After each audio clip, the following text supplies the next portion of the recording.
할렐루야. 오늘 하나님 나라 성경 공부 10시간 중 두 번째 시간입니다. 하나님의 나라는 언제 시작되는가 그랬어요.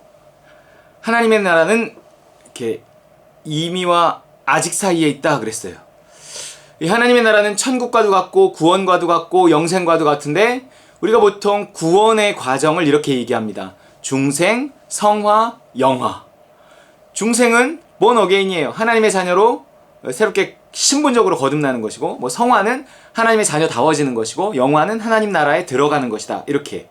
그래서 이것을 시간 순서에 따라서 구원의 순서를 이야기합니다. 근데 문제가 생겨요. 그러면 이 중생, 성화, 영화는 다 구원의 전 과정이라면 이게 3분의 1씩이잖아요. 3분의 1씩. 그러면 지금 중생은 했지만 성화의 과정 중에 있는 사람은 아직 구원을 3분의 1 혹은 2분의 1 아무리 잘해도 3분의 2 이렇게 받은 것이고, 영원한 천국에 가야만 이제 구원이 완성되는 이런 상황입니다. 이렇게 됐을 때 구원을 이렇게 3분의 1씩 예를 들어 나눠놨을 때 그 사람이 구원을 받은 것이냐 받아야 하느냐라고 하는 것이 되게 애매하다는 거예요. 그 사람은 지금 구원을 받고 있는 중이죠. 그러니까 중생으로 말하면 받은 것이고, 성화로 말하면 받고 있는 중인 것이고, 영화로 말하면 받아야 하는 것이 돼버립니다. 이게 굉장히 헷갈린 거예요. 성경은 어떻게 말하냐면 우리가 구원을 이미 예수 믿는 사람 구원을 받았다 이렇게 얘기하기도 하고요. 또 같은 성경이요, 똑같이 예수 믿는 사람을 향해서 구원을 받아야 한다 이렇게 얘기하는 거예요. 겉봐, 중생은 받았다는 거고 영화는 받아야 한다는 거지, 성화는 받고 있는 중이고.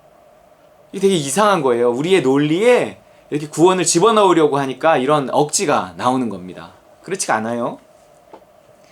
하나님의 나라는 이미와 아직 사이에 있습니다. 우리는 이미 구원을 받았지만 아직 구원받은 것이 아니라는 거예요. 이게 굉장히 중요해요. 이 이미와 아직의 구원을 이해하는 것, 이건 장성한 믿음의 분량에 이른 사람이 가능한 겁니다. 여러분, 이 이미와 아직이 받아들여진다는 것, 사실은 우리가 또 받아들이고 있으면서도 잘 모르는 거예요. 우리가 언제는 이미라고 말했고 언제는 아직이라고 말했고 이러면서 살고 있습니다. 헷갈리는 건데 한 번도 그게 헷갈린 거라고 생각해 본 적도 없이 그냥 구원을 받은 것 같기도 하고 받아야 하는 것 같기도 하고 이렇게 살아가고 있어요. 그것을 좀 더 이렇게 명료하게 우리가 알아보고자 합니다. 그러나 이 명료함은, 이 논리적인 명료함은 우리가 이 논리적인 것에 한계가 있기 때문에 설명을 한다고 우리가 이렇게 이해하고 받아들일 수 있는 건 아니에요. 어쨌든 이미와 아직 사이, 이 겹쳐진 세계라는 것 자체가 받아들이기 어렵다고요. 알긴 알죠. 두세 개가 겹쳐 있다. 근데 두세 개가 겹쳐 있다는 게 뭐예요? 내가 지금 한국 땅에도 살고 있고 미국 땅에도 살고 있다? 그게 뭐지? 아마 미국 시민권자인데, 영주권자나 시민권자인데 한국에 잠깐 왔나? 그런 게 아니거든요. 두세 개를 동시에, 나는 오늘 한국 땅에도 있고 미국 땅에도 있다는 거예요. 어떻게 그렇게 될 수가 있어요. 그러나 이것이 영의 세계 안에서는 가능한 일이라는 거예요. 그것은 우리가 점점 체험해야 되고 믿음으로써 받아들여야 되고 그렇습니다. 또 이렇게 알게 돼요. 믿음이 자라면서. 하나님의 나라의 이미와 아직, 이렇게 5페이지, 여러분 교재가 있으신 분은 5페이지 2번 하나님 나라의 이미와 아직, 이 그림을 보면 이 세상 나라가 끝나고 하나님 나라가 온다. 전통적으로 유대인들은 이렇게 생각을 했어요. 지금도 마찬가지예요. 메시아가 오시면 세상 나라가 끝나고 하나님 나라가 시작된다 이렇게 생각을 했어요. 이런 거죠. 끝나고 시작되는 개념이에요.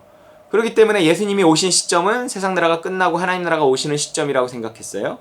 우리에게서도 마찬가지예요. 새로 재림하시는 예수님은 이제 세상 나라를 끝내고 하나님 나라를 시작시키는 것은 맞아요. 그러나 예수님의 초림, 아기 예수님으로 오신 예수님, 그래서 30여 년을 이 땅에 사신 예수님은 이 세상 나라를 끝내고 하나님 나라를 시작시키지 않으셨어요. 세상 나라가 끝나지 않은 채로 하나님의 나라가 겹쳐져서 시작되게 하셨다는 거죠. 유대인들은 그거를 알 수도 없고 이해할 수도 없어요. 그래서 예수님을 십자가에 못 박아버린 거예요. 네가 메시아냐? 메시아라면 하나님 나라가 시작되면 이때냐? 제자들조차도 잘 이해하지 못했어요. 그러니까 물어봤다고요. 하나님 나라가 회복되면 이때니까 때와 시기는 신경 쓰지 말고 너는 전도나 열심히 해. 이렇게 하고 가버리셨단 말이에요. 그러니까 제자들조차도 하나님의 나라가 시작된 건가? 시작될 건가? 헷갈렸어요. 오래동안 이 하나님의 나라는 과연 언제 시작되었던 것인가, 시작될 것인가. 그러다가 이제 신학이 정립되면서 뭔가 이제 이런 그림들이 나오기 시작됐죠. 이 겹쳐진 세계에 관한 그림이에요. 이 교재에 나오는 겹쳐진 그림은 이제 조지 레드라는 그 신약 신학자가 신약 신학이라는 대한 기독교 서예에서 나온 책에서 이렇게 이 그림을 보여주고 있습니다. 물론 하나님의 나라는 천지 창조 때부터 원래 있었겠죠. 그러나 그 하나님의 나라가 이 땅에 임한 그 시점을 이제 예수님의 초림으로 보는 거예요. 예수님의 초림. 그리고 예수님이 재림하실 때는 세상 나라가 끝나고 이제 하나님 나라만이 이제 유지되는 거예요. 그러니까 이거예요. 천지 창조로부터 초림 때까지는 하나님의 나라가 없었어. 타락 이후의 세상이야. 행복하지 않았어. 이스라엘을 통해서 회복된 하나님의 나라를 맛보여 주시긴 했지만 그러나 그것은 하나님 나라의 모형일 뿐 하나님의 나라는 아니었어. 그러나 이제 예수님의 초림을 통해서 하나님의 나라가 임했기 때문에 이제 예수님의 제자들 초대교회들은 하나님의 나라를 확실히 경험했어요. 교회 안에서 하나님의 나라가 경험됐어요. 그들의 삶 속에서 하나님의 나라가 경험됐어요. 그들이 전도하고 선교할 때 하나님의 나라가 능력 중에 임하는 것을 볼 수 있었어요. 그런데 이제 예수님이 다시 오시죠. 컴백하실 거예요. 예수님의 그 재림 때가 되면 세상 나라는 끝이 나고 하나님의 나라만이 영원토록 이어져 갑니다. 그렇기 때문에 오늘 하나님의 나라에 이미 속해서 사는 사람은 영원한 하나님의 나라에 이미 들어온 것이기 때문에 세상 나라가 끝나건 내가 죽건 그것은 영원한 나라가 이어지는 개념일 뿐이라 죽음은 육체의 죽음은 죽음이 아니라 뭐다? 자는 거다 그랬어요. 뭐 잠깐 잔다 이렇게 성경이 표현하는 거예요. 우리는 죽지 않아요. 나를 믿는 자는 죽어도 살겠고 그렇죠. 무릇 살아서 나를 믿는 자는 영원히 죽음을 보지 아니하리라. 예수님 말씀이었어요. 맞아요. 둘 다 맞아요. 뭔지 알겠어요. 무슨 얘기인지. 나를 믿는 자는 죽어도 살아요. 우리 육신에 부활이 있어요. 또 영원히 죽지 않아요. 맞아요. 우린 하나님 나라에 속하기 때문에 우리는 육체의 죽음은 하나님 나라의 입구 통로일 뿐이기 때문에 그걸 죽는다고 말하지 않는다는 거예요. 자, 그러면 천지 창조로부터 예수님의 초림 때까지는 하나님의 나라가 없었기 때문에 행복할 수 없었어요. 그리고 재림 이후 하나님의 나라에서는 불행할 수가 없어요. 그냥 행복하기만 해요. 그런데 문제는 우리가 살고 있는 이 겹쳐진 세계예요. 하나님 나라와 세상 나라가 겹쳐진 이 시기에는 행복과 불행이 공존한다는 거예요. 그래서 내가 이 하루를 어떻게 사느냐? 십자가와 성령의 복음을 따라서 그분의 명령에 순종하며 하나님의 통치 아래 사느냐? 아니면 상식을 따라 내 맘대로 사느냐? 율법대로 사느냐?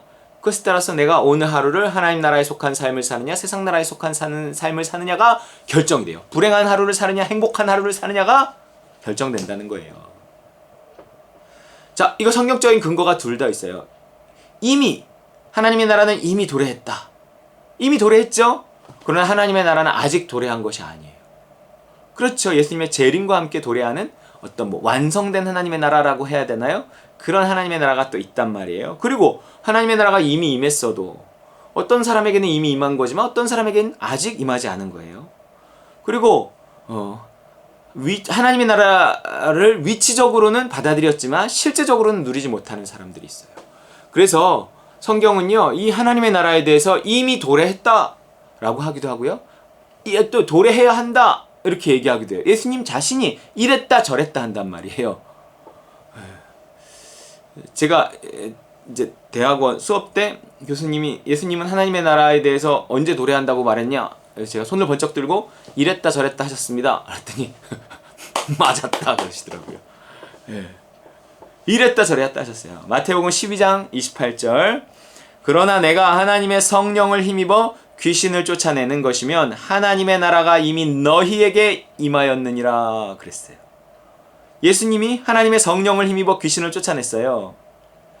하나님의 성령이 임했다는 것은 하나님이 임했다는 것이고 하나님의 나라는 하나님이 계신 곳이기 때문에 내가 성령을 힘입어 살 수 있다는 것은 내가 하나님의 나라에서 살고 있다는 거예요. 자, 하나님의 나라에 귀신이 들어올 수 있어요? 없어요? 없어요. 하나님의 나라에는 귀신이 쫓겨나요. 하나님의 나라에서는 귀신이 쫓겨난단 말이에요. 그래서 하나님의 성령을 힘입어 귀신을 쫓아낼 수 있는 거예요. 하나님의 나라가 임하면 귀신이 쫓겨나요.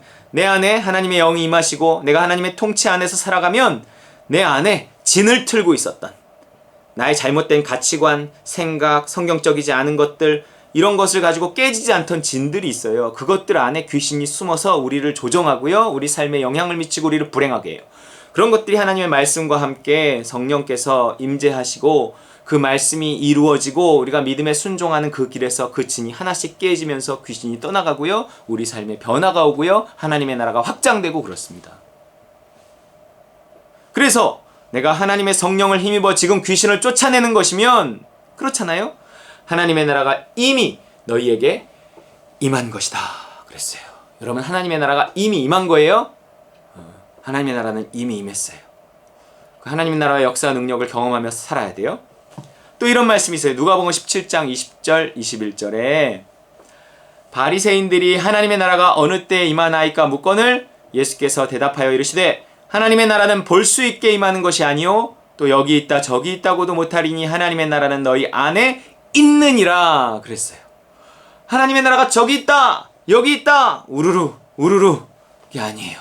뭐 어떤 능력 있는 뭐 부흥사가 왔더라 거기에 하나님의 나라가 있다더라 뭐 어떤 신령한 사람이 있다더라 그 예언을 한다더라 아니에요. 하나님의 나라가 그곳에 있는 게 아니에요. 뭐 그곳에도 있을 수 있겠죠. 하나님의 나라가 어디에 있느냐 여기 있다 저기 있다 할 것이 아니요 하나님의 나라는 너희 안에 있다 그랬어요. 참 이 말씀이 해석의 여지가 많이 있는데 물론 이 하나님의 나라가 우리 안에 있다 그럴 때 우리 안에 내면적인 하나님의 나라를 말할 수도 있어요. 하나님의 나라는 먹는 것과 마시는 것이 아니요 오직 성령 안에 있는 의와 평강과 희락이라고 사도 바울이 말했기 때문에 그래요.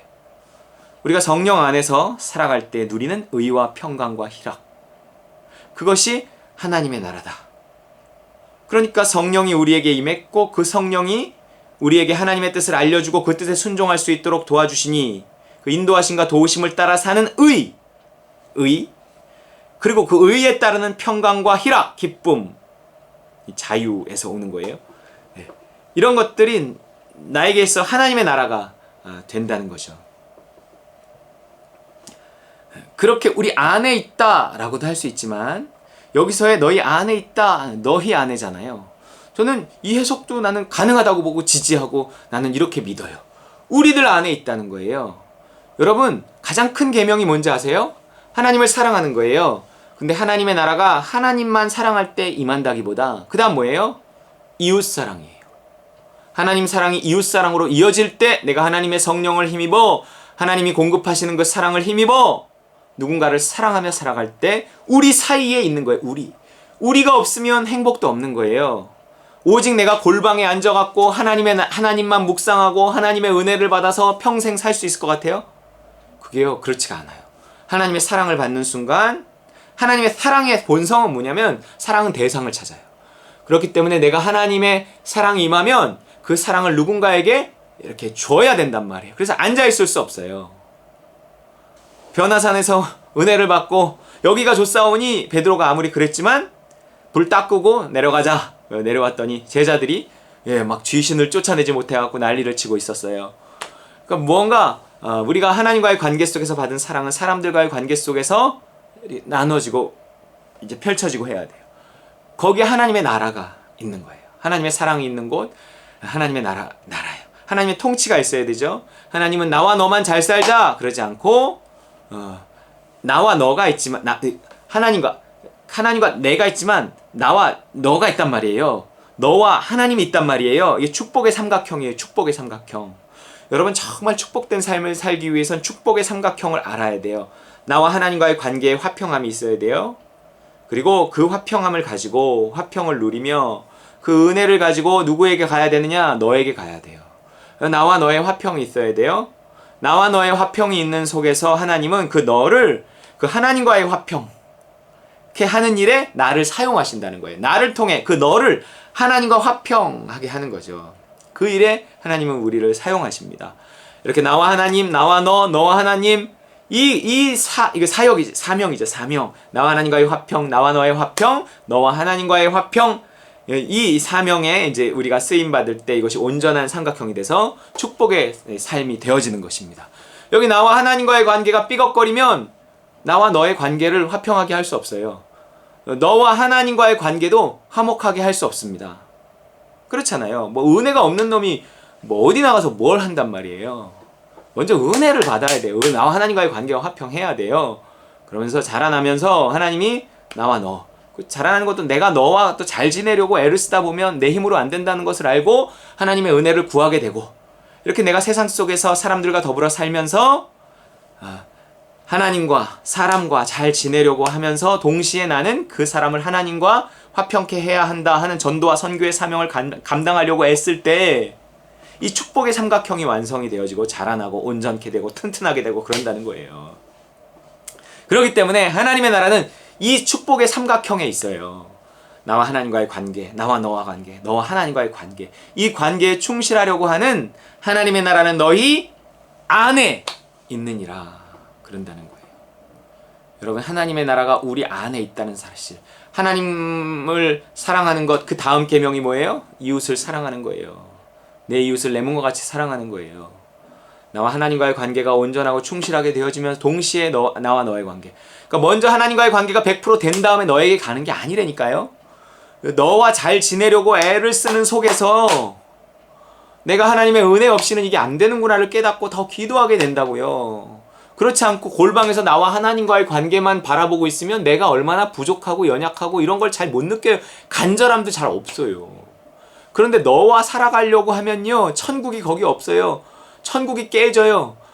그러면 하나님, 내가 이 세상 나라 한가운데서도 하나님, 내가 천국을 누릴 수 있게 해주세요. 행복할 수 있게 해주세요. 사람들과도 잘 지낼 수 있게 해주세요. 막 이런단 말이에요. 여러분, 그래서 세상 속의 그리스도인이에요. 우리 세상을 떠난 그리스도인, 산에 가서 도 닦는 그리스도인이 아니란 말이에요. 산에 가서 아무리 돌을 닦아도요, 세상에 딱 내려오는 순간요, 그 닦은 도가 아무것도 아닌 게 되어버려요. 그 현장에 있지 않으면 신앙은 잘하지 않아요.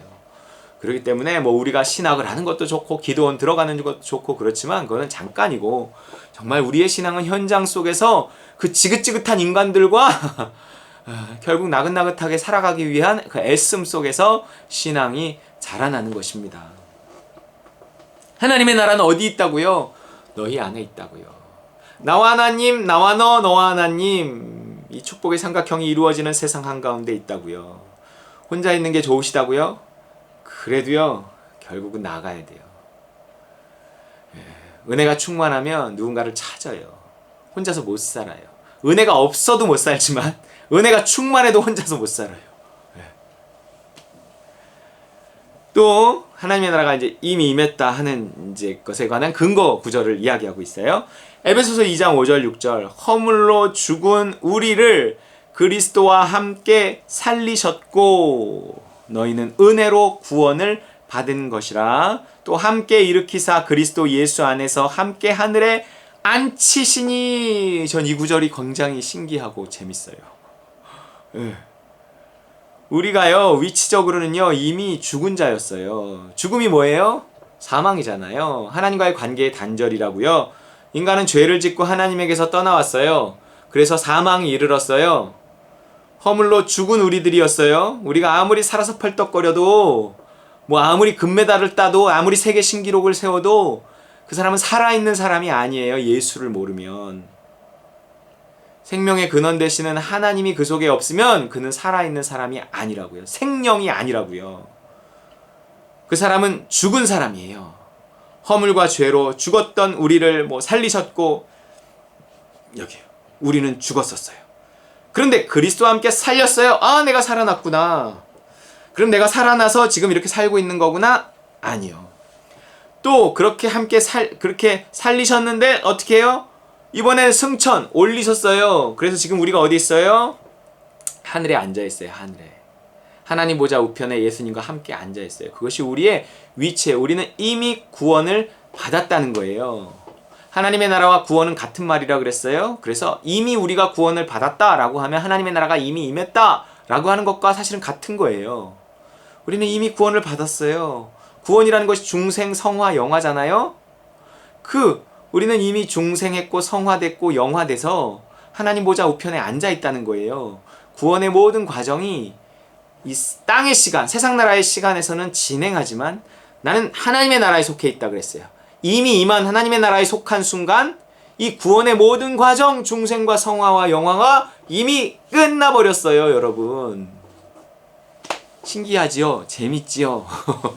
안 믿어지지요? 이상하지요? 성경은 그렇게 말하고 있습니다.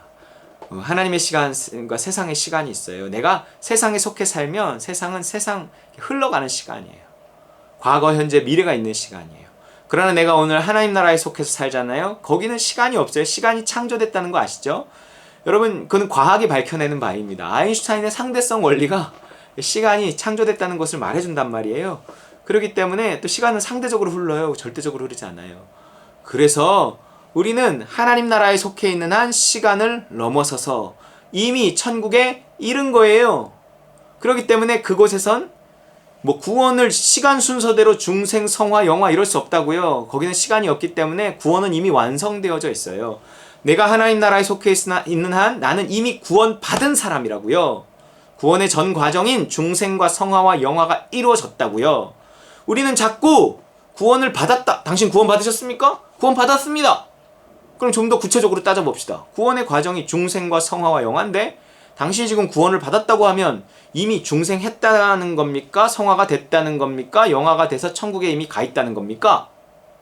뭡니까? 이렇게 물어보면 글쎄요, 나는 성화 중에 있죠. 중생이야 세례 받을 때 된 거고, 나는 성화 중에 있는 거고, 영화야 나는 죽어서거나 예수님 재림해서 내가 부활해서 천국에 갈 때나 영화가 되는 거지. 나는 그런 과정 중에 있죠.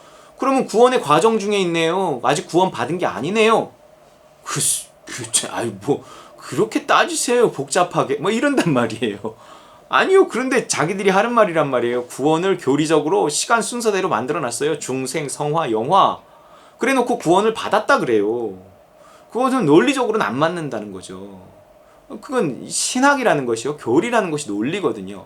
근데 성경이 그 논리를 만족시킬 이유도 없고 논리로 설명이 되지도 않고 그렇습니다. 그렇다고 비논리라는 건 아니에요. 초논리예요. 초논리.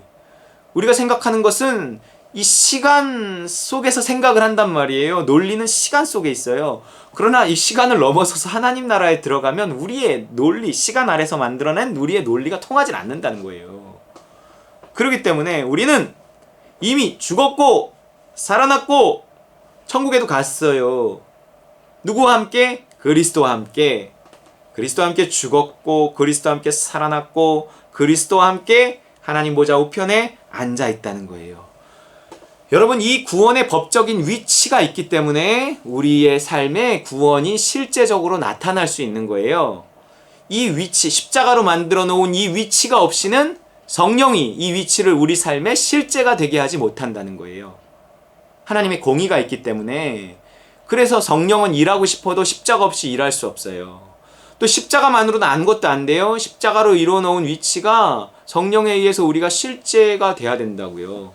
법원이 아무리 수색열장을 발부해도요.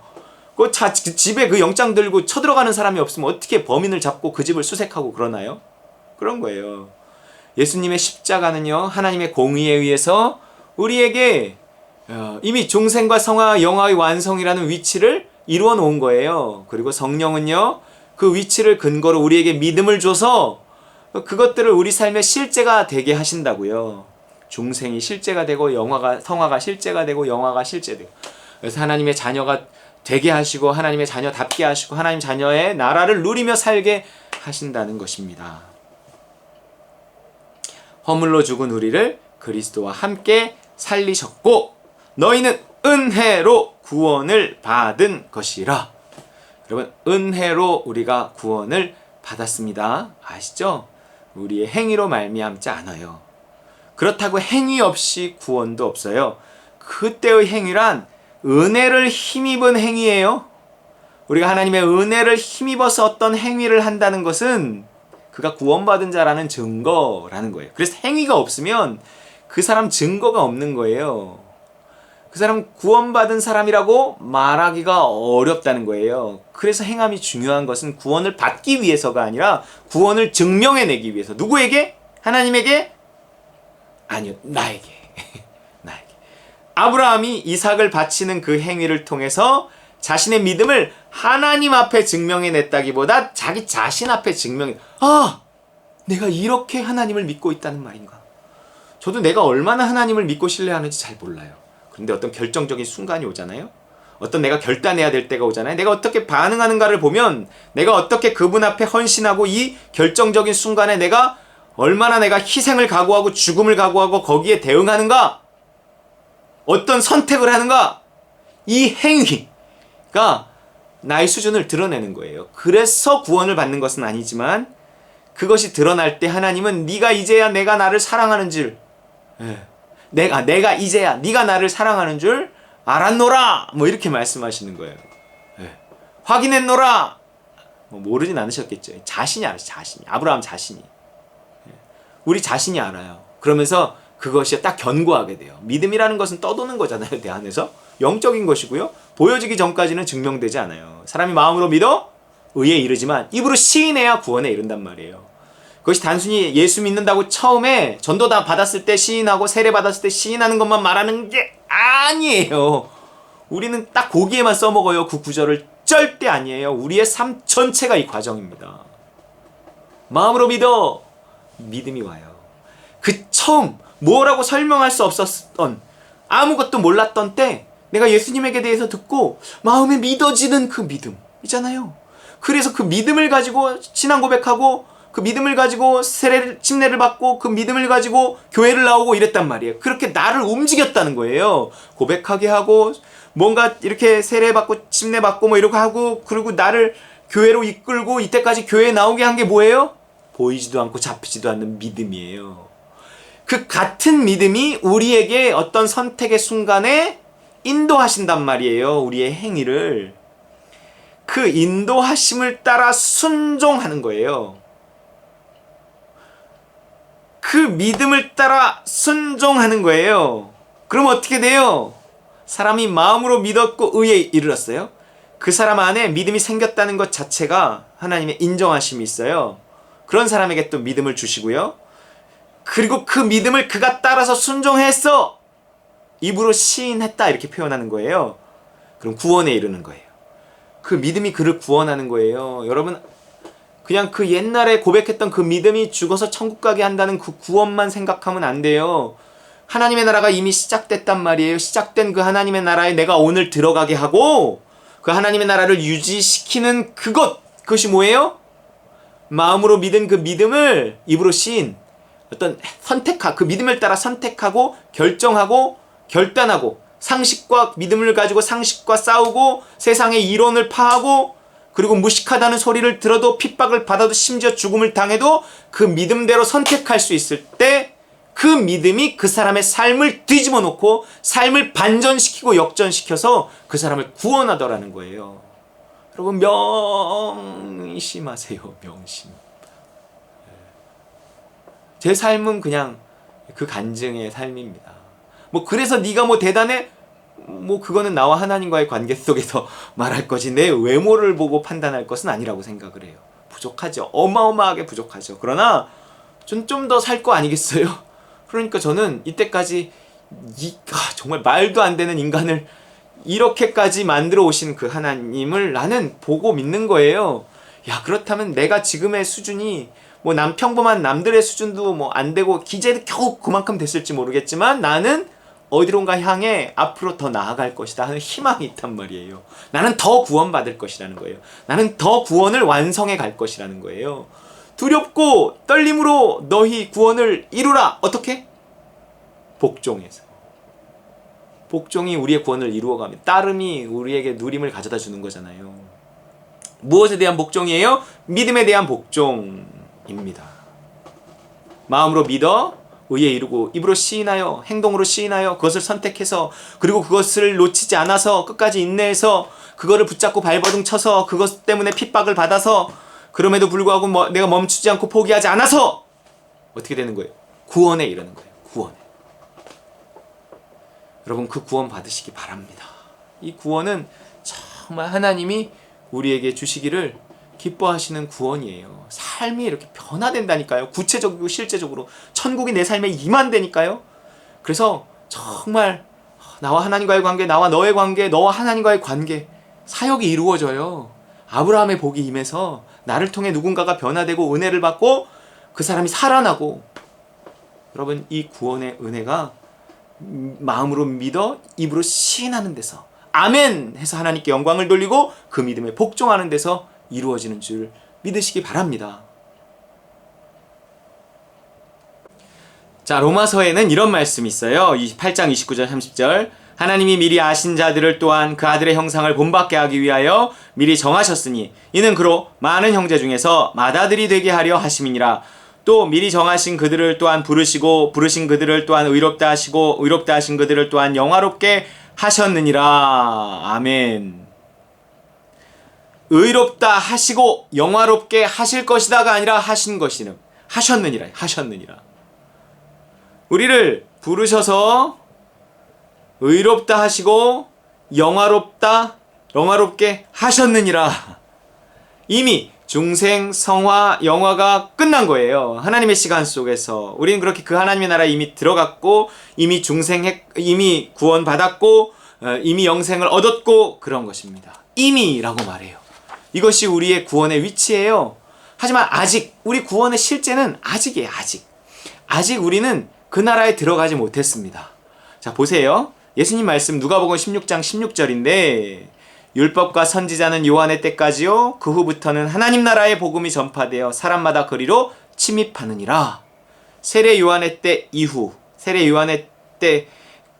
이후로는 하나님의 나라 복음이 전파되니까 예수님의 초림 이후를 말하는 거예요. 예수님이 오셔서 하나님의 나라 복음을 전파하시고 하나님의 나라를 시작시키셨어요. 그래서 이제 우리는 그 하나님의 나라에 들어가야 되는데 침입하느니라 그런다는 거예요. 침입하느니라. 이것이 단순히 예수 믿고 뭐 천국에 간다 이게 아니라 그 나라에 내가 오늘 침입한다는 거예요. 뭐 약속받는다 이것이 아니라 내가 침입한다는 거예요. 침입. 그래서 그 나라를 차지한다는 거예요. 이스라엘 백성들이 출애굽을 할 때 가나안 땅에 들어가는 줄 알았어요. 아니었어요. 침입하는 거였어요. 침입. 순종을 통해 그 나라를 정복해가는 것이었어요. 아직 정복되지 않은 땅, 그 땅을 죽어서 들어가는 것이 아니라 내가 살아서 믿고 순종함으로 침입하고 정복하고 들어가는 거예요. 차지하는 거예요. 그렇기 때문에 하나님의 나라는 우리에게 아직이에요. 아직. 예수 믿은 사람에게 있어서도 하나님의 나라는 아직이에요. 이미 들어왔지만 아직 들어온 것이 아니에요. 그것은 위치적으로 약속은 받았지만 아직 정복한 것은 아니라고요. 실제적으로 그것이 내 것이 되지는 않았다고요. 그래서 이미 내 것이 되었지만 이미 이루어 놓으신 그 위치를 붙들고 십자가가 이루어 놓은 그 위치를 내가 믿는 만큼 그리고 성령을 의지하는 만큼 그 위치는 우리에게 실제가 된다는 거예요. 실제가 되는 과정은 침입하는 과정이에요. 전쟁하는 과정이에요. 그래서 믿음의 싸움이라 그러는 거예요. 세상 나라와 하나님의 나라가 겹쳐 있는데 이 두 나라가 서로 싸운다는 거예요. 이 싸움에서 내가 이겨야만 하나님의 나라에 속할 수 있고 하나님의 나라를 이 땅에 임하게 할 수 있고 하나님의 나라를 확장할 수 있고 그러는 거지. 이 믿음의 싸움이니까 내가 상식을 따르느냐 믿음을 따르느냐 하는 이 싸움, 상식과 믿음이 부딪히는 세상 속에서 세상 나라의 질서인 상식을 따를 것이냐 하나님 나라의 질서인 믿음을 따를 것이냐 하는 이 싸움. 내가 오늘 상식을 따라 율법을 따라 해왔던 대로 그냥 살아가는 그 재미없는 삶, 그 삶은 세상에서의 예수를 믿는다고 하지만 구원은 위치로만 있고 실제로는 누리지도 못하고 하나님의 사랑을 받지도 못하는 재미없고 행복하지 못한 그런 인생이 아니라 내가 전쟁에서 승리하는 만큼 내가 그 상식을 이기고 세상의 시선을 이기고 내가 믿음을 따라 순종함으로 말미암아 내가 정말 나를 십자가에 날마다 못 박고 그 순종 해냄으로 말미암아 차지하는 그 하나님의 나라, 그 천국, 그 행복 여러분이 누리면서 살아야 됩니다. 침입하느니라. 마태복음 11장 12절 세례 요한의 때부터 지금까지 천국은 침노를 당하나니 침노하는 자는 뭐하느니라? 빼앗느니라. 여러분 믿음의 싸움이에요. 여러분 믿음을 하나님이 우리에게 왜 잘 못 주시는지 아세요? 하나님 나를 인도해 주시고 도와주세요. 하나님 오늘도 하나님의 뜻을 알게 해주세요. 목사님 그런데 난 하나님의 뜻을 잘 모르겠어요. 왜냐하면 믿음을 주시면 순종을 해야 되는데 저도 우리 애들한테 얘는 말하면 순종할 것 같다 그럴 때 말하죠. 얘는 말해도 안 할 것 같아. 그러면 네 알아서 해라. 이렇게 되는 거예요. 별로 말해주고 싶지 않아요. 네가 그냥 삶 속에서 수없이 실패하고 고통당하면서 그냥 배워. 그게 차라리 낫지.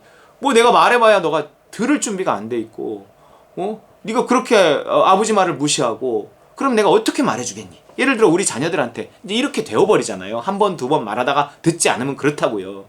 그렇기 때문에 일단 아버지 말을 들으려고 하는 자세가 필요해요. 그리고 들었으면 잘 경청하고 어떻게든지 순종하려고 애쓸 때 그 다음에 더 잘 들리는 거예요.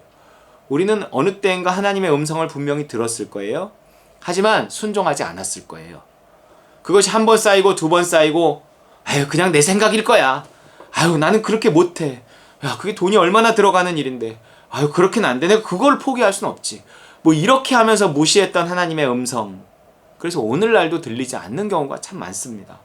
그래서 지금이라도 내가 회개하고 주님의 음성 듣기 원합니다. 그리고 그 부자 청년 관원에게 예수님이 말한 것처럼 하나님의 음성이 들릴 때, 예수님의 음성이 들릴 때 근심하며 가니라. 또 이렇게 되면 안 되고 죽으면 죽으리라 하고 하는 어떤 순종. 이게 무서워서 또 묻지 못하는 경우도 많아요. 내가 이때까지 그냥 어떻게든 잘 살아왔는데 내가 지금 하나님의 음성을 듣는다? 무서워. 그분은 나를 아마존으로 보낼 것 같아. 그분은 나를 아프리카로 보낼 것 같아. 아유 내가 지금 어떻게. 안 그렇게 해요. 안 그렇게 해요. 아무나 보내는 게 아니에요. 그래서 오늘 내 눈높이에 맞는 그 믿음을 주십니다. 하나님 인격적이세요. 그렇게 막 과격하지 않으십니다. 아니 뭐 그렇게 과격한 사람 많던데요. 그렇게 과격하게 막 사람의 인생을 뒤바꿔 놓는 것도 많던데요. 그럼 그 사람에게 그런 거예요. 그럴 만한 사람이니까 그걸 감당할 수 있으니까 그런 거예요. 사람이 감당치 못할 시험 당함 허락지 아니하시고 시험 당할 즈음에 피할 길을 주사 능히 감당하게 하시기 때문에 그 인격적인 하나님을 우리는 믿어야 합니다. 자, 고린도후서 5장 4절에 이런 말씀이 있어요. 참 재밌는 말씀인데 참으로 이 장막에 있는 우리가 짐진 것 같이 탄식하는 것은 벗고자 함이 아니요 오히려 덧입고자 함이니 죽을 것이 생명에 삼킨 바 되게 하려 함이라. 아니 도대체 이 어려운 말씀은 무슨 말씀이란 말인가? 참으로 이 장막에 있는 우리가 이 육신의 장막을 말하는 거예요. 이 육신을 입고 사는 우리가 짐진 것 같이 탄식하는 것은 우리가 이게 육신을 가지고 있기 때문에 내가 세상 나라에 또 여전히 묶여 있는 것이거든요. 그 속에서 내가 여전히 죄의 유혹을 받으며 죄와 싸우며 어쨌든 탄식한단 말이에요. 그런데 내가 육신을 입고 있으니 이 죄의 유혹이 오는 것이고 내가 이것과 싸우기가 이렇게 힘드니 내가 빨리 죽어서 천국에 가고 싶다. 이렇게 말하는 경우가 많잖아요. 내가 육신을 가지고 있으니 이 육신의 연약함 때문에 내 이 질병이 있는 것이고 이 육신을 가지고 있으니 가족들이 있으니 내가 이 책임 때문에 이 고통을 당하는 것이고 이 힘듦을 얻는 것. 그러면서 빨리 죽고 싶은 거예요. 빨리. 그것은 믿음이라고 할 수가 없습니다. 그냥 고통 속에 신음하는 거죠. 벗고자 함이 아니요 오히려 덧입고자 함이니 하는 거예요. 하나님의 나라가 이 육신의 장막, 하나님의 집이 육신의 집 위에, 이 육신의 장막 위에 이렇게 덧입혀지는 거예요. 그러면서 내가 하나님의 나라에 속하게 되어지는 거예요. 내가 이 땅에 세상 나라에 살면서도 육신의 장막을 입고 이 땅에 살면서도 하나님의 나라가 육신의 장막을 덧입는 거죠. 이 죽음이 생명에게 이렇게 삼킨 바 되는 거예요. 그래서 내 삶에 하나님의 나라가 임하는 거예요. 나의 연약함이 하나님의 전능하심이 덧입혀지는 거예요. 그러면서 내 삶이 이 지옥 같은 삶에서 천국 같은 삶으로 바뀌는 거죠. 그것이 죽을 것이 생명에게 삼킨 바 되게. 그것을 간절히 탄식하며 원한다는 거예요. 하나님, 내가 오늘도 눈 떴는데 하나님 내가 여전히 또 고통 속에 신음하며 근심하며 오늘 하루를 살아야 할 것을 생각하니 막막합니다. 하나님 나에게 있는 그 문제들을 생각하면 힘이 듭니다. 하나님 내가 또 이렇게 진통 가운데 통증 속에 눈을 떴는데 너무 힘이 듭니다. 하나님 나를 빨리 데려가 주세요가 아니라 하나님의 나라가 덧입게 해주세요. 하나님의 나라가 임하게 해주세요. 그래서 하나님의 나라에는 이 병이 없는데 하나님 내 아픔과 질병과 고통으로부터 자유하게 해주세요. 하나님의 나라에는 이 아픔이 없는데 내가 이 아픈 가슴을 하나님 치유하시고 하나님 정말 하나님 내가 하나님 나라에서 정말 주의 돌보심을 입게 하여 주시옵소서. 하나님 그 나라는 문제없는 나라인데 어떤 슬픔도 눈물도 없는 나라인데 하나님 내가 이 고통을 하나님 내가 이 사망, 이 생명에게 삼킨 바 되어서 하나님의 나라가 임하게 하셔서 하나님 정말 그 나라를 누리며 살게 해주세요. 천국 같은 하루를 살게 해주세요. 탄식하며 사모하며 하나님의 나라를 날마다 구해야 됩니다. 너희는 먼저 그의 나라를 구하라. 그의 나라를. 하나님의 나라를 구하라. 하나님의 나라는 하나님의 통치하심, 그리스도의 통치하심이 있는 나라니 하나님의 나라와 그의 의, 그분의 통치와 그분의 공의를 구하라. 그분의 뜻이 네 삶에 이루어지기를 구하라. 뭐 이런 거예요. 그것을 간절히 바란다는 것입니다. 아직이니까. 내가 그 나라가 임의가 아니라 아직이에요. 아직. 나는 위치적으로는 이미 들어왔지만 실제적으로는 아직이에요. 날마다 새롭고 아침마다 새롭고 늘 새로운 하나님의 은혜를 채워야 돼요. 차에 기름 한번 넣으면 평생 타나요? 아니에요. 떨어지면 또 넣고 떨어지면 또 넣어야 되잖아요. 아침마다 새롭고 늘 새롭게 하나님의 은혜를 덧입어야 합니다. 자고 일어나면 은혜가 떨어졌다는 걸 느낄 수 있어요. 왜 그럴까를 생각해 봤어요? 성경에 나오지는 않는 것 같은데 어쨌든 하나님의 나라는 내가 의지적으로 이렇게 붙들어야 되는 나라예요.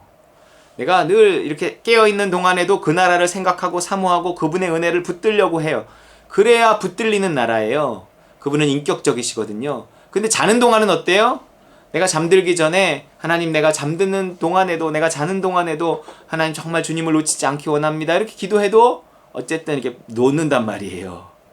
그러니까 무언가 하나님의 은혜가 이렇게 좀 달라요. 물론 충만한 상태에서 자면 그것이 아침에 눈 떴을 때도 남아있고 이어진다는 것을 느낄 수 있지만, 그러나 여전히 아침은 아침이라 뭔가 은혜를 새롭게 할 필요가 있습니다.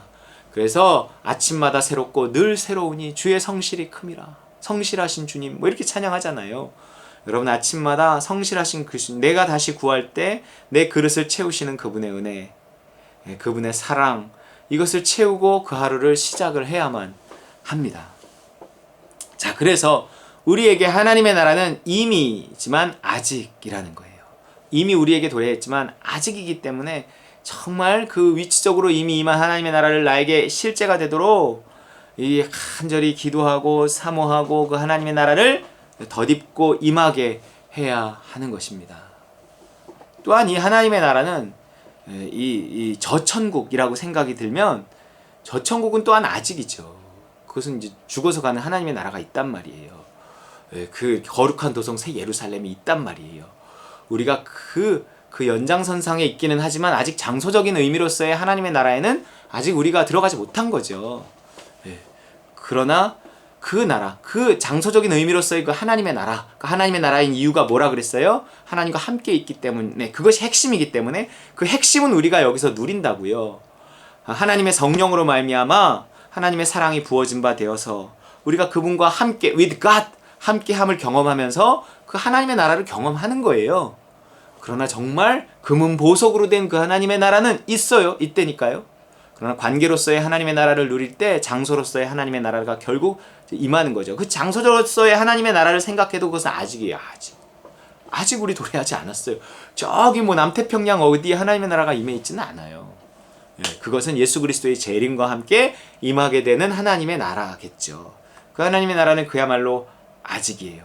아직이지만 그 하나님의 나라조차도 그 장소가 우선이 아니라, 그 천국조차도, 장소로서의 천국조차로 장소가 우선이 아니라 관계가 우선이니 그 천국을 이 땅에서 우리가 누리고 경험할 수 있다는 거예요. 그리고 그 장소로서의 하나님의 나라, 뭔가 환경으로서의 하나님의 나라도요, 맛보게 해주세요. 그래서 우리가 이 땅에서 누리는 그 어떤 환경적인 하나님의 나라가 있어요. 우리가 내면적으로만 경험되는 하나님의 나라가 아니란 말이에요. 하나님의 나라가 환경적으로도 하나님께서 우리에게 필요를 채우시며, 우리에게 또한 때로는 물질을 부어주시며, 때로는 우리의 환경들을 바꿔가시고 우리를 높이 올리시고, 이런 것들을 통해서 환경적인 하나님의 나라도, 장소로서의 하나님의 나라도 경험케 하신다고요. 어쨌든 하나님의 나라는 이미와 아직 사이에 있습니다.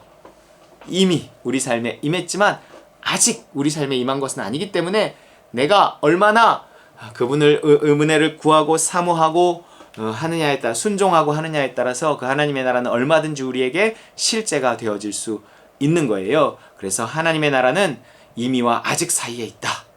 이렇게 다 이해될 수 없는 그 말을 일단은 기억하셔야만 합니다. 좋아요. 그러면 하나님의 나라에 어떻게 들어가는 걸까요? 그럼 하나님의 나라는 어떻게 들어갈 수 있을까요? 자, 보세요. 첫 번째, 하나님의 나라는 무엇으로 만들어지는가를 보면 돼요. 하나님의 나라의 원초적인 모형은 에덴 동산이라고 그랬어요. 에덴 동산에 하나님과 함께 좋은 환경 속에서 살았어요. 하나님과의 좋은 관계도 있었고 좋은 환경도 있었단 말이에요. 그 하나님의 나라, 에덴이 어떻게 만들어졌는가를 보면 돼요. 에덴을 만들기 위해서 하나님이 천지를 창조하신 것 같아요. 천지 창조의 가장 중앙에 이제 에덴을 두시고, 에덴의 이 창조의 하이라이트는 인간을 거기 두셔서 그 에덴 동산을 누리게 하셨단 말이에요. 그죠? 그러면 이 에덴 동산이 어떻게 만들어졌는가를 보면 하나님의 나라가 어떻게 이루어지고 완성되는가를 알 수 있다는 거죠. 하나님이 천지를 창조하신 과정, 에덴을 창조하신 과정이 있어요. 어떻게 만드셨을까요? 그것을 보면 우리 삶에 하나님의 나라가 어떻게 만들어지는지, 어떻게 임하는지, 어떻게 완성되는지를 알 수 있어요. 하나님의 나라는 어떻게 들어갈 것인가 하는 말과 하나님의 나라가 내 삶에 어떻게 이루어지고 완성될 것인가 하는 말이 같아요. 자, 말씀을 통해서 이루어집니다. 말씀. 그래서 말씀이 중요한 거예요. 창세기 1장 1절에서 5절. 태초에 하나님이 천지를 창조하시니라.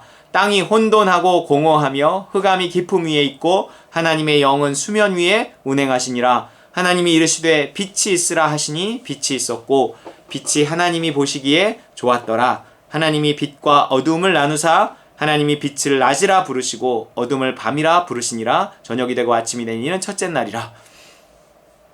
자, 혼돈과 공허와 흑암. 하나님 없는 인생이 그래요. 깜깜하고 혼란스럽고 공허합니다. 하나님을 떠난 인간의 모습이에요. 그 삶이 아버지를 떠난 탕자의 모습이에요. 혼돈하고 공허하고 깜깜합니다. 내 인생 도대체 종잡을 수가 없어. 너무 복잡해. 너무 골치가 아파. 너무 힘이 들어. 살고 싶지가 않아. 거기에 뭐가 임해야지 그 인생이 뒤바뀌어서 지옥 같은 인생이 천국 같은 인생으로 될 수 있을까요? 하나님의 이르시되, 예전에는 하나님의 가라사대, 난 그래도 좋아요. 하나님의 가라사대가 임해야 돼요. 하나님의 가라사대. 하나님이 가라사대. 그 사람의 삶에 하나님의 음성이 들리기 시작하면, 하나님이 그 사람의 삶에 개입하면, 그래서 그 음성을 따라서 그가 순종하기 시작하면 가라사대 그대로 되니라. 이게 중요해요. 가라사대 그대로 되니라. 이게 돼야 돼요. 이게 돼야 돼요. 여러분, 우리 삶에 하나님의 나라가 임하기 위해서는, 내가 하나님의 나라에 들어가기 위해서는 하나님의 그 가라사대와 그대로 되니라 있어야 돼요. 있어야 돼요. 그대로 되니까 빛이 있으라 하시니 빛이 있었고, 그러니 어떻게 됐어요? 보시기에 좋았더라 그랬단 말이에요.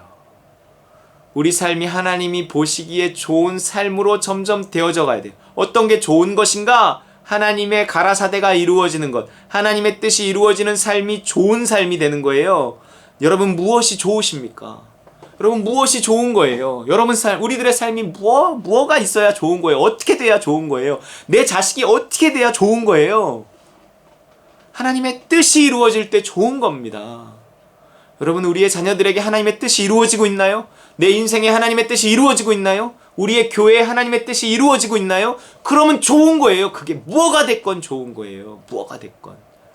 좋은 건 하나님의 뜻이 이루어지는 것만이 좋은 거예요. 하나님의 가라사대와 그대로 되니라가 좋았더라가 되는 거예요. 이 좋았더라가 우리 삶에 한 번 있고, 두 번 있고, 세 번 있고, 6번 있으면 7번째는 안식이 와요.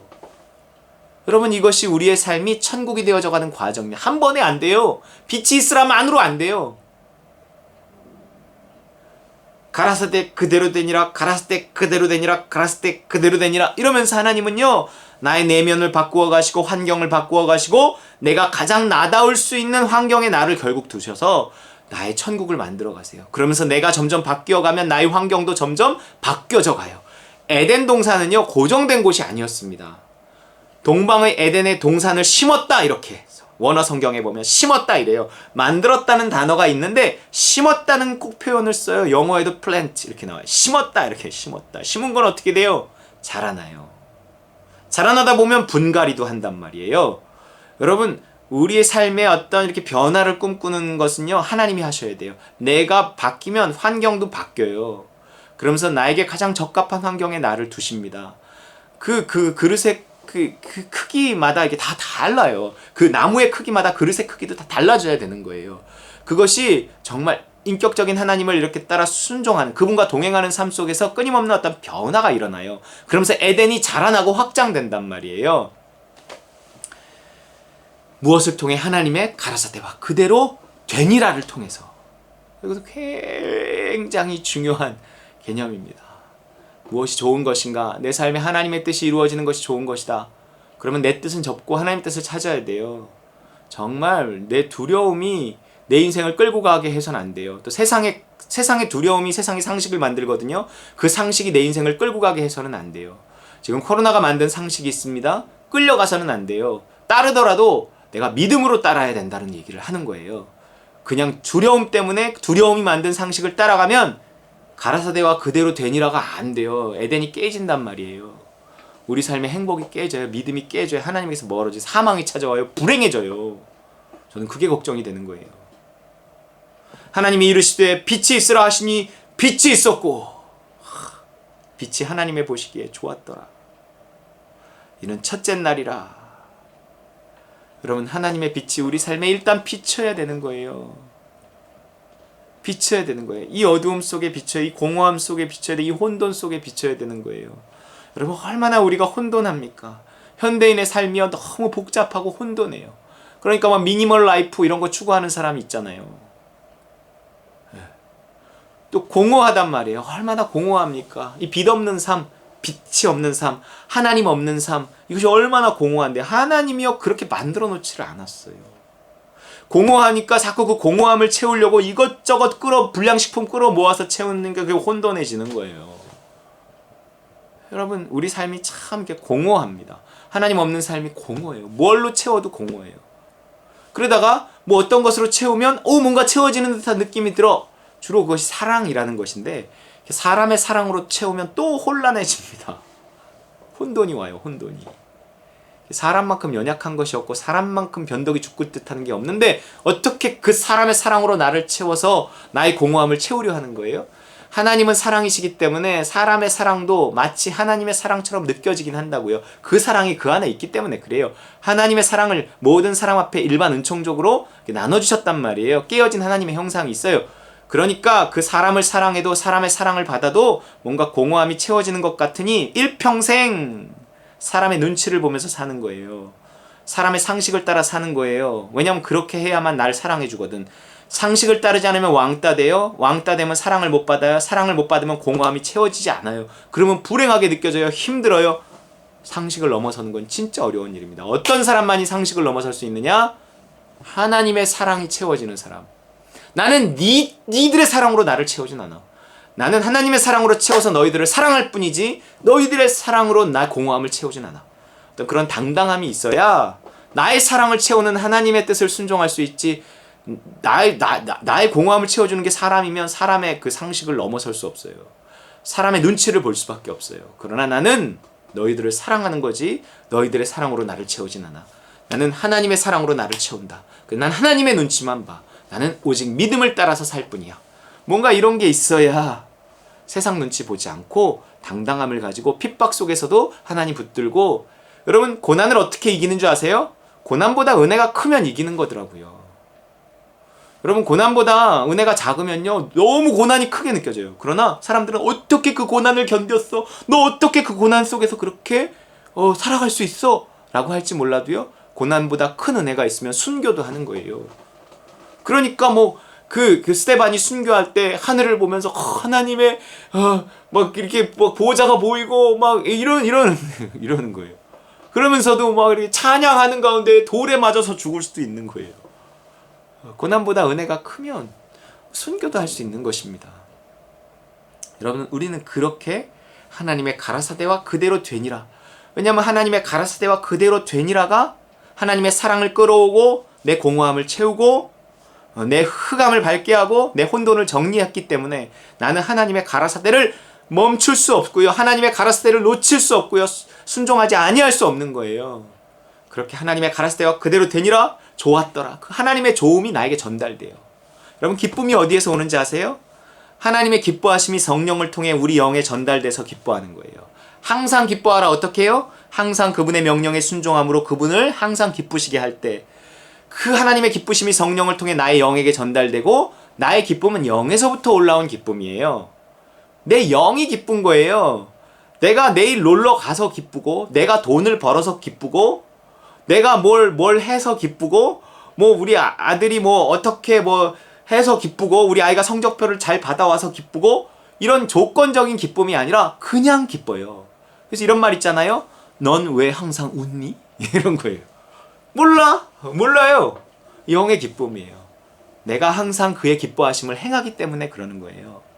순종하기 때문에 그러는 거예요. 하나님의 가라사대와 그대로 되니라의 삶이 있기 때문에 좋았더라 하나님의 좋음이 나의 영에 전달되어 좋을 수 있는 거예요.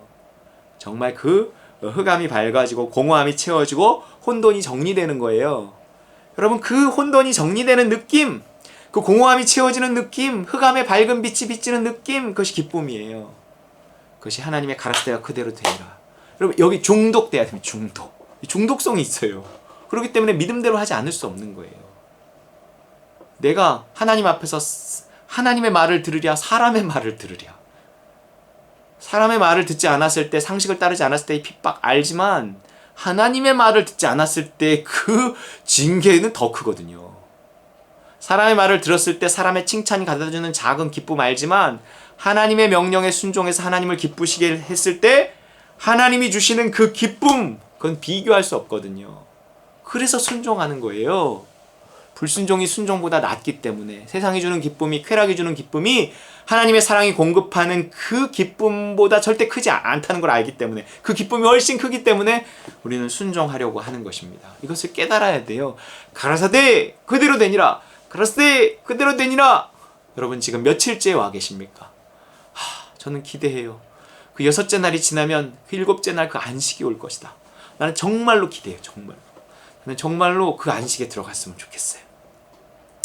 내가 예전부터 55살에 들어가고 싶다 그랬는데 55살이 멀지 않은 것 같아요. 하나님, 내가 정말 50대 중반이 되면 좀 인간 좀 돼야 되지 않겠습니까? 내가 그 안식에 들어간 사람 돼야 되지 않겠습니까? 물론 아브라함이 100살에 한 일을 내가 좀 55살에 하려고 하는 건 좀 욕심이라고는 할 수 있겠지만, 적어도 그 뒤로 몇 년을 살건 나는 정말 안식 가운데 살고 싶다, 이런 생각이 있어요. 그 안식을 내가 맛보면서 살고 있기는 하지만 온전한 안식이 있거든요. 그대로 되니라, 좋았더라가 있지만, 첫째 날에도 좋았더라가 있지만, 둘째 날에도 좋았더라가 있지만, 그 모든 것이 완성되고 인간을 만들고 하나님이 그 모든 것의 조화로움 속에서 보시기에 심히 좋았더라 하던 그 날이 있거든요. 그 심히 좋았더라는 6째 날이 완성되면 7째 날에 안식이 찾아오는 거예요. 여러분, 그 안식을 물론 우리는 저 영원한 천국에서 누릴 수 있지만 이 땅에서 그 안식을 누리는 사람들이 있어요. 정말 하나님이 안식하신 것 같이 그 안식에 이미 들어간 자들이 있다 그러거든요. 저는 그 성숙함에 들어가고 싶은 거예요. 아직 멀었지만 55살이 멀진 않았어요. 그러나 그 안식에 들어갈 그 수준이 참 멀었다는 생각이 들긴 하지만 저는 그것이 소원입니다. 안식이 내 삶의 소원이에요. 내가 무슨 목회를 무슨 크게 하고 무슨 이름을 내고, 솔직히 그런 욕심이 뭐 없는 건 아닐 거예요. 사람이기 때문에. 유튜브를 하면서도 조금 많은 사람이 봤으면 좋겠다, 뭐 이런 마음이 왜 없겠어요? 그렇지만 그것의 소원이, 궁극적인 소원이 있지 않고 안식의 소원이 있습니다. 욕심과 끊임없이 싸워가며 내 욕심이, 내 두려움이, 사람의 상식이, 율법이 나를 지배하지 못하도록 하고, 그런 것들과 내가 싸우며 십자가의 나를 못 받고, 내가 자랑하고 싶은 마음도 십자가에 못 받고, 내 이름을 내고 싶은 마음도 십자가에 못 받고, 뭐 체면도 십자가에 못 받고, 하여튼 다 십자가에 못 받고, 내가 세상에 대해서 죽고 하나님께 대해서만 살아서 그냥 순종하고 가라사대 그대로 되느냐, 가라사대 그대로 되니라. 그러면서 하나님이 내 삶을 이렇게 만들어 가시는 것을 내가 보고, 하나님의 좋았더라를 통해서 내가 좋고, 그러면서 내 삶이 변화되고 나를 통해서 주변이 바뀌어가고, 하나님께서 나에게 가장 딱 맞는 그 환경을 두시고 내 내면이 성숙해가고, 그러면서 하나님의 나라가 임하고 사망이 생명에게 삼킴바 되어진 삶을 살아가고, 그러면서 내 삶이 천국이 되는 것, 하나님의 나라가 임하는 것, 나를 통해 한 사람이라도 예수를 제대로 믿고 자라나고 복을 받고, 내가 이 다른과 누림교회 안에 정말 그 하나님의 나라가 임하게 하는 것, 나를 통해서. 이 소원입니다. 여러분, 이 소원에 함께 동참해서 가라사대 그대로 되냐. 하나님의 나라는 무엇으로 만들어지느냐? 하나님의 나라는 어떻게 들어가느냐? 말씀으로 들어가는 거예요. 말씀. 하나님의 말씀이 임하고 그 말씀 나에게 믿음을 주고 그 믿음에 순종해서 마음으로 믿어 의에 이르고 입으로 순종함으로 입으로 시인함으로 구원에 이르는, 그렇게 해서 우리가 구원받고 영생을 얻고 천국에 들어가고 하나님의 나라를 들어가는 것입니다. 여러분, 이 행복한 삶으로의 초대, 저와 여러분이 함께 응해서 함께 하나님 나라 이루어가고 완성해가고 들어가는 저와 여러분 되기를 주의 이름으로 축원합니다.